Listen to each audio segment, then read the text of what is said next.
guys, today's wine talk is gonna be with this Nederburg Sauvignon Blanc. That's the wine we're tasting today. And yeah, we're gonna be talking about how I got started with the whole wine tasting and trying out different wines. This is a question I've been asked many times by people like, hey Jean, you know so much about wines, how did you get started? And I'm here to tell you all that. You know what, let's first try the wine. Let's first talk about the wine before I give you the lowdown on how I got started with the wine journey. So yeah, we are having a glass ready and we are having this wine. So before I even open the wine, I'd love to say that this is a very nice bottle. I received this from Nederburg. Thank you so much, Nederburg. It's a 2017 Manor House Sauvignon Blanc. Before we even pour the wine, we can talk a bit about Sauvignon Blanc. So Sauvignon Blanc is a white wine grape, and it was mostly grown in France. Sauvignon Blanc is a wine that people really don't talk about much, but yet it is one of the most planted grape in the world. Did you know that? And in every wine shop you go, you're sure to find a Sauvignon Blanc. It's a everyday kind of wine. But another thing that people don't know is that this wine can be made in a variety of different types. Sauvignon Blancs are not really celebrated as much, but I really enjoy the wine. It's good for beginners because it's very subtle. It doesn't have, complex flavors. It's a very easy drinking wine, and hence why we're trying this on a Sunday afternoon. When you think about the flavor profiles of a Sauvignon Blanc, mostly you expect herbaceous flavors, green, your green fruits and all that. And I'm gonna pop open this bottle. I had chilled it and I've already wiped down because it still has a lot of ice, so a lot of vapor, so I've already wiped it. And yeah, I just want us to try. And if you want a closer look at the bottle, please focus. Yeah, you can see it's a 2017 is mostly when the grape was harvested. It's by Nederburg in Paarl, South Africa. And yeah, at the back it just explains the flavor profile of the wine and everything mostly that we expect to find. This is a good place to get information. If say you're in a wine shop, this is a good place to get information about the wine you want to purchase, so you're able to know what can I expect from this wine. So yeah, so we want to see whether it's a screw cap or it's a cork. And yeah, it's a screw cap. Even better. I don't have a problem with screw caps, and this is a debate that we're gonna have later. Even before I pour, I can already smell the amazing flavors. It's good that I chilled this wine before. And I have my glass from De Grendel. I got this glass when I went to South Africa for a bloggers thing, and they gave me this amazing glass. So I'm gonna just pour a bit.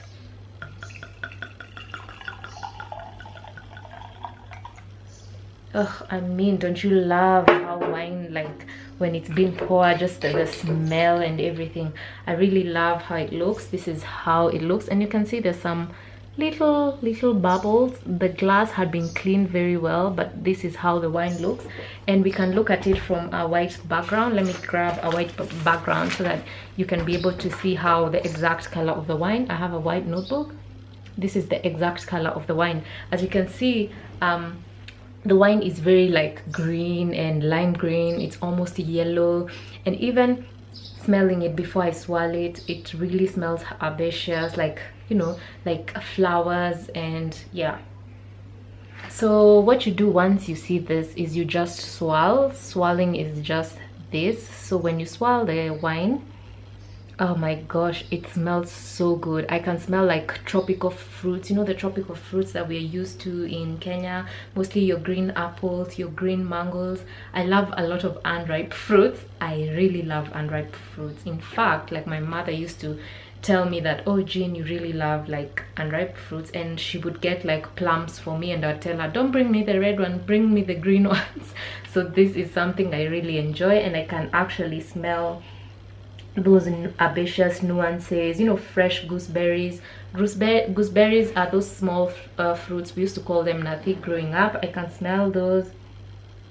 Yeah, and it has a very nice smell. It's very fresh. As you know, it was a 2017, so that means it was harvested in 2017. And now we're gonna taste. When you're tasting wine, the first thing you do is you just sip instead of instead of just taking a generous one, you take a small sip. And I can tell you something from this wine is that the first sip is really nice. It has such a lingering finish. A finish is what you feel when the wine is going down your throat. It's like it's hot. It's like it's hitting the throat. It's not necessarily a bad thing. I really enjoy wines with a longer finish, and it has such amazing flavor. So when the flavors that I had described in the that I could smell are the same ones that I can taste. I can taste the gooseberries, I can taste like the tropical fruits. Let me sip again. I can actually taste figs and like green apples.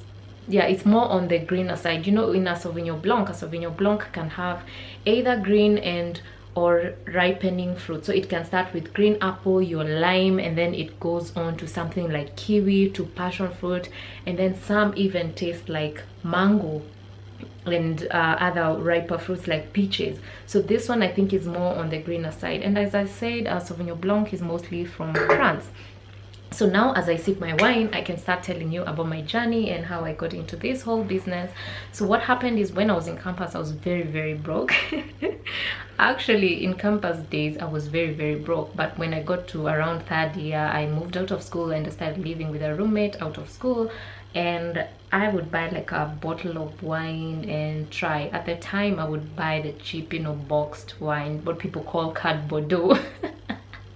Boxed wine. So that's what I would afford, and I would go to a wine shop and try different types and of wines. Like if today, let's say I got like insert brand name wine, boxed wine, tomorrow I'd try another one. And then I just started doing that, and I really love writing. Like if you can see my notebook collection, it is huge. I love writing, so I started writing about the wines that I was tasting on a notebook. And I asked myself, why am I writing this on a notebook? Isn't it better if I write it on like an online journal? And blogging had just started getting big there, and there were a few people in Kenya doing like fashion blogging, and I thought, you know what, I'm gonna do wine blogging. And I published my first blog post on blogspot.com, and my blog was called the wine and food review.blogspot.com. That is a mouthful, you know.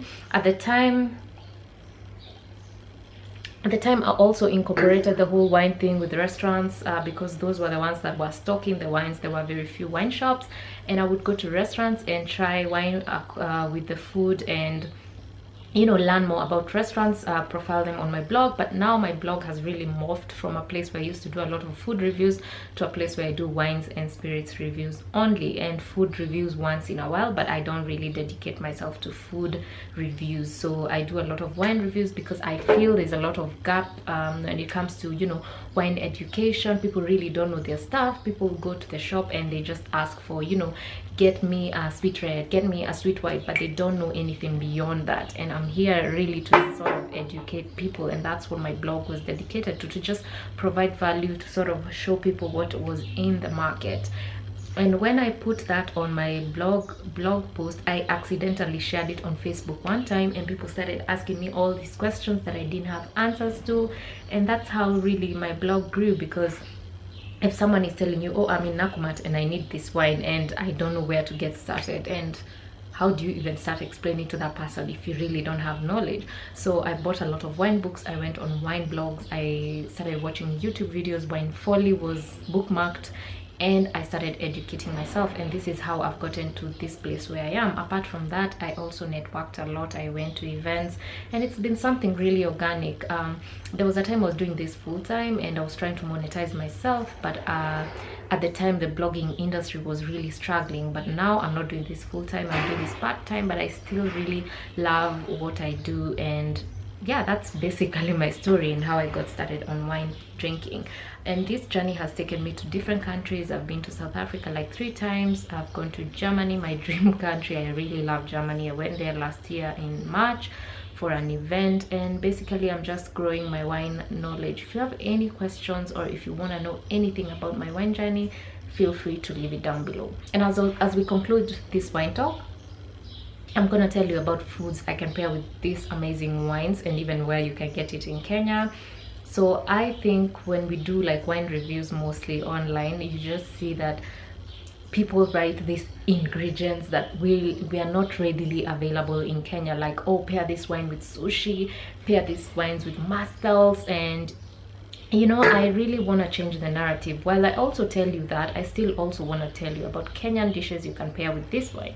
So this wine is really easy drinking. It does not have complex flavors. It's just very fresh. So I would pair it with like a Caesar salad, or even some sushi, which is not so flavorful. As you know, when it comes to wine and food pairings, an easy drinking wine goes with wine whose flavor profile is not so complicated, like a salad.